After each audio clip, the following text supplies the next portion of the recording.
બે દિવસથી એક વિડીયો ખૂબ વાયરલ થઈ રહ્યો છે। આ વિડીયોમાં એક શખ્સ પોતાના પત્નીની લાશ પાસે બેસીને એક વિડીયો બનાવી રહ્યો છે અને તે કહી રહ્યો છે કે મને આનો જરાય અફસોસ નથી। શું છે સમગ્ર મામલો જાણવા જેવો છે, ચાલો જાણીએ। રાજકોટ શહેરમાં રહેતો કર્ણાટક અને મહારાષ્ટ્ર બોર્ડરનો એક વેપારી વર્ષોથી રાજકોટ શહેરમાં રહે છે અને તેની પત્ની અને પરિવાર સાથે એક શાંતિની જિંદગી ગુજારી રહ્યો છે।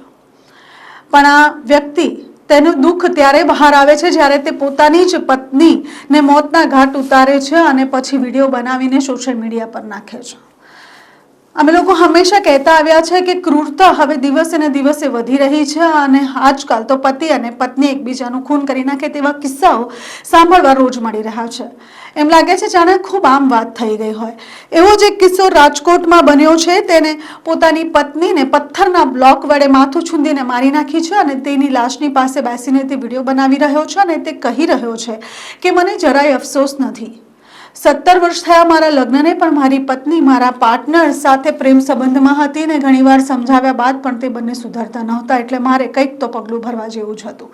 તેના 2 બાળકો છે, તેને બાળકોની સામે પણ ન જોયું અને તેને કહ્યું કે મારા બાળકો હંમેશા માતાને ખૂબ પ્રેમ કરતા હતા, પણ તેની માં કંઈ સમજે તેમ હતી નહીં। તેનું જેની સાથે પ્રેમ પ્રકરણ હતું તે વ્યક્તિ જે આરોપી છે તેનો ખાસ મિત્ર અને તેનો પાર્ટનર પણ હતો।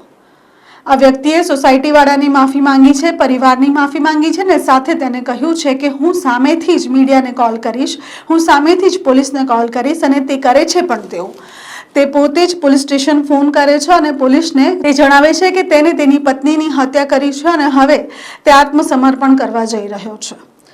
તે કહે છે કે હું એક બિઝનેસમેન છું અને મારા બિઝનેસમાં આ બંને વ્યક્તિ નડતરરૂપ થતા હતા। ઘણીવાર સમજાવ્યા પછી પણ તે સમજ્યા નહીં, એટલે મારે આ રસ્તો અપનાવવો પડ્યો, જેનો મને કોઈ જ અફસોસ નથી।